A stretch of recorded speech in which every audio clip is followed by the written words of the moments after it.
quanto mais clara for sua redação, mais fácil será a sua correção. Então, antes de escrever, pense no seu corretor e em como ele vai ver o seu texto.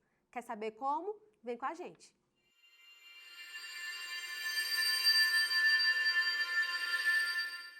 Olá, seja bem-vindo à Redação Nota 1000 Passo a Passo. Eu sou a professora Larissa e estou aqui com você na sua preparação para o Enem. Essa aula de hoje nós vamos falar uma coisa que talvez seja muito pouco falada em relação à redação Enem, que é como a redação é corrigida.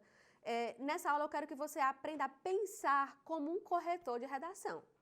É claro que tem minúcias aí que vocês não vão conseguir alcançar, até por causa de toda a preparação que o corretor de redação do Enem passa, né? Então, mas o que é interessante é você pensar que existe um passo a passo que esse corretor segue e na hora de você fazer a sua redação e até mesmo de finalizar a sua redação, é interessante que você faça esse mesmo passo a passo que o corretor faz na hora que ele vai começar a corrigir a redação, tá certo? Esse passo a passo, ele está dividido em 6 etapas. E eu vou mostrar para vocês aqui quais são essas etapas, para que vocês entendam até a forma como cada competência se comporta, vamos dizer assim, né, na hora da avaliação, para que você entenda o nível máximo e o nível mínimo, né, ou seja, o zero de cada competência, até para que você entenda aí onde você precisa chegar, qual é o objetivo de cada competência, e isso vai elevar em muito a sua nota. Pensar dessa forma vai lhe ajudar a ter mais estratégia na hora de escrever, tá certo? O primeiro passo que o corretor faz na hora de corrigir a redação é ver se existe naquele texto algum elemento que zera a redação. Geralmente esse zero é ou um texto insuficiente, e o que é um texto insuficiente para o Enem? É um texto de até 7 linhas. 7 linhas para baixo, mesmo que tenha algum conteúdo naquele texto, já é classificado como zero, certo? Então o corretor nem lê, ele já elimina a redação automaticamente. Acima de 8 linhas, a partir da 8ª linha, então é que o seu texto vai ser considerado um texto para correção, certo? Então, abaixo de 7, zero automático. Outra coisa que é avaliada, que é vista logo assim de cara, antes mesmo até de se ler o texto, é se existe outro elemento de anulação proposital, um risco, um desenho, uma figura, ou se a prova está assinada, né? Então, isso faz com que automaticamente também leve a zero, ok? Tirados esses elementos, né, à primeira vista, que a gente vê logo de cara quando abre a redação, o corretor vai ver se existe alguma parte desconectada. O que é uma parte desconectada? Eu vou ler o texto e eu vou ver se o texto ele é uma parte, se ele é um todo, se ele é um texto inteiro, se do começo ao fim ele é um texto mesmo dentro dos padrões do Enem. Lembrando aqui para vocês um episódio que aconteceu anos atrás de um candidato que colocou no meio do texto uma receita de macarrão instantâneo, né? Acho que ele queria ali ver se havia mesmo um processo de correção sério e quem se deu mal foi ele, né? Então esse é um exemplo clássico, claro, para que vocês compreendam o que é uma parte desconectada, ou seja, é algo que não tem nada a ver com o texto que está lá no meio do texto. Então, quando a gente faz essa primeira análise, se não tem nada que leve a zero, a gente vai para a segunda etapa da correção, que é o aluno tangenciou, né? Já expliquei aqui para vocês o que é tangência. A tangência é a não abordagem de forma completa do tema. O tema tem algumas partes que precisam estar explicitamente lá na redação. Você tem que escrever literalmente todas as partes do tema na sua redação. Não esqueça disso, eu já dei essa dica aqui. Essa dica vale ouro, anotem aí, não esqueça. Você tem que colocar o tema de forma literal, todo ele escrito, na sua redação. Se o candidato não faz isso, se ele pega apenas alguns elementos da frase temática e não fala de outros, nem cita literalmente e nem desenvolve, então a gente considera isso como tangência. Ou seja, ele não fez uma abordagem completa do tema. Não fazendo isso, ele já vai para o nível 1 da competência 2, nível 1 da competência 3 e nível 1 da competência 5, né? Veja como a tangência é um negocinho aí perigoso na redação Enem para baixar muito a sua nota. Então, pode ser até que você não, né? Pode ser até que o candidato chegue ao 0 na competência 3 e na competência 5. Mas se ele tangencia, ele não passa do nível 1 da competência 3 e 5 e da 2 também, tá certo? Então, se a gente vê lá que ele colocou, pelo menos de forma escrita, mesmo que ele não tenha desenvolvido, mas que ele tenha citado todas as partes do tema, aí já desconsideramos a tangência. Vamos para a terceira etapa dessa correção, que é a gramática, certo? Aí é que entra a minúcia do trabalho do corretor de redação, avisando a vocês que o corretor de redação ele tem que ser um profissional formado no curso de letras, certo? Então, já é uma pessoa que tem uma capacidade de fazer essa correção, né, gramatical de forma minuciosa. Então, o passo agora é ver a gramática, todos os detalhes. Erros de ortografia, erros de vírgula, erros de crase, erros de concordância. Veja aqui, né, no nosso canal uma série de vídeos apenas sobre gramática na redação, justamente para sanar todas as dúvidas que você tenha a respeito desses conteúdos mais problemáticos em relação à gramática. Então, é aqui, agora, né, que vai entrar o seu conhecimento gramatical. Ele vai olhar, né, o texto mesmo, fazendo essa correção minuciosa aí da gramática. Se teve erro de estrutura sintática, se teve algum erro ortográfico, né, se alguma coisa ficou muito esquisita ali em relação à parte gramatical mesmo, na raiz da questão, certo? Passado esse elemento gramatical mais grosso, a gente vai para o segundo elemento gramatical, que é a coesão e a coerência. A gente vai ver se todos os conectivos que o candidato utilizou estão de forma correta, porque às vezes ele usa um conectivo, só que com um sentido errado. Então, isso aí é um erro que vai lá para a competência 4 e não para a competência 1, certo? Posso até aprofundar esse assunto depois aqui para vocês, mas só para vocês entenderem. Se você coloca um conectivo escrito de forma correta, mas com um sentido errado, por exemplo, você quer usar um portanto e usa um entretanto, certo? Eles têm sentidos diferentes. Isso é um erro que vai ser penalizado lá na competência 4, certo? Então, o corretor vai olhar se você utilizou todos esses conectivos de forma correta e se, em pelo menos 2 momentos do texto, você utilizou o conectivo no início dos parágrafos. Isso é muito importante.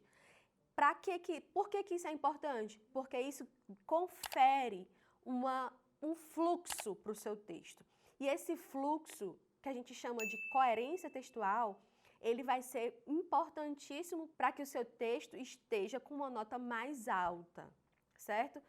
Ele vai ver não só o uso do conectivo, mas a qualidade desse conectivo, se ele foi bem empregado, se teve um bom repertório de conectivos e, principalmente, se você não repetiu muitas palavras ao longo do texto.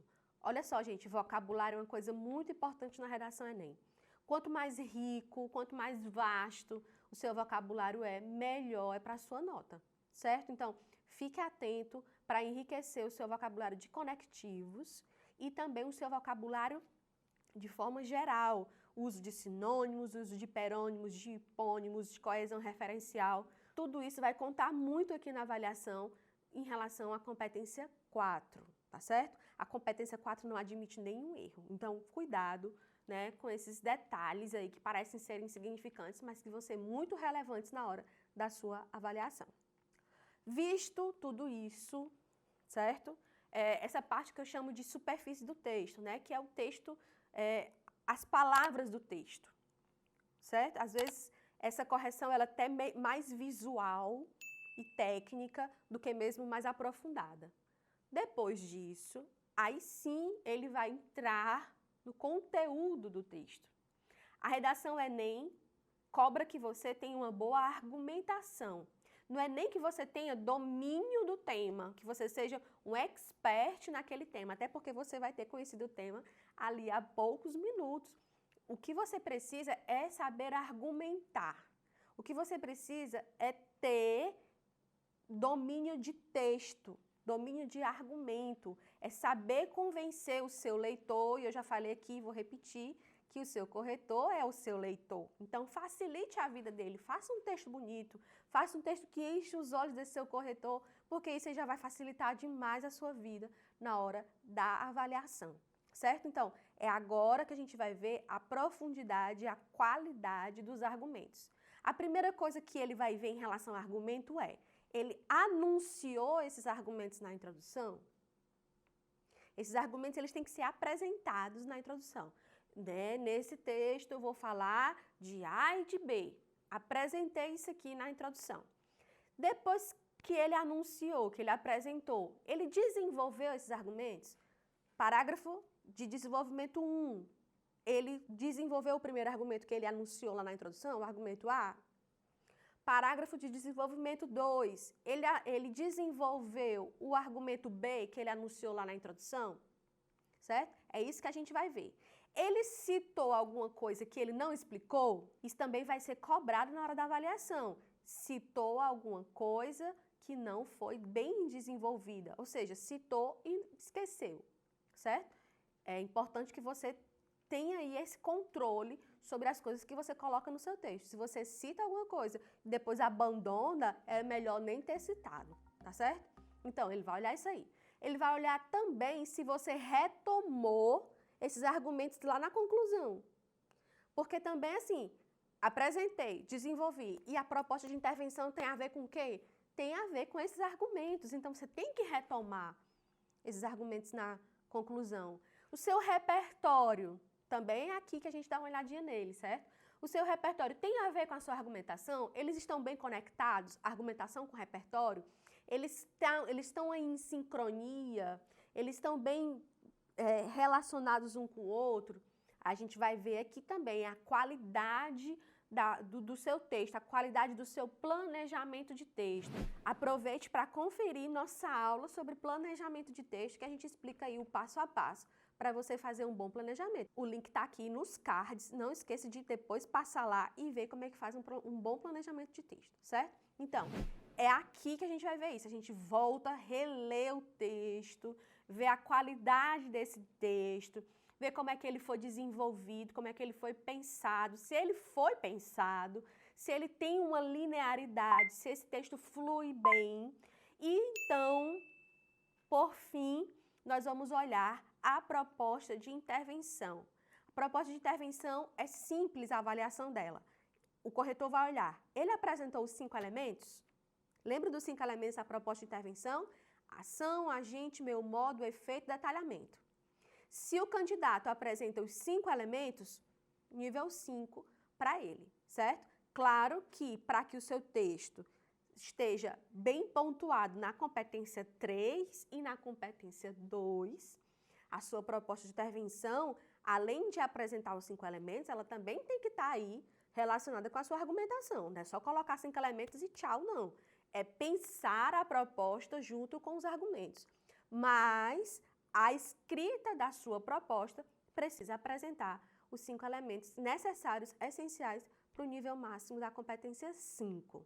Tá certo? Então, feito isso, se atingiu o objetivo esperado em todas essas etapas, nota 1000 para você, certo? Então, facilite a vida do seu corretor, faça uma redação de forma clara, objetiva, simples, não precisa enfeitar muito. Veja aqui que são estratégias que você precisa seguir em cada competência para que você consiga aí atingir o nível máximo em cada uma delas, tá certo? Então, com certeza aqui você atinge uma nota muito boa na sua redação. E com treino, com certeza você alcança aí a nota 1000. Aproveite para baixar aqui no link da descrição o material de apoio dessa aula, que tem inclusive temas para que você possa praticar a sua redação. A prática ela é fundamental para que você atinja uma nota excelente no Enem, gente. Não pode escapar da prática, só a teoria não vai funcionar.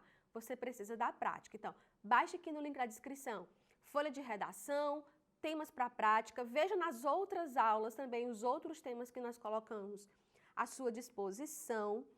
E não esqueça de nos seguir nas nossas redes sociais, Instagram e Facebook. Deixe seu like, assine nosso canal e compartilhe esse vídeo com seus amigos que estão se preparando para o Enem. Até a próxima aula!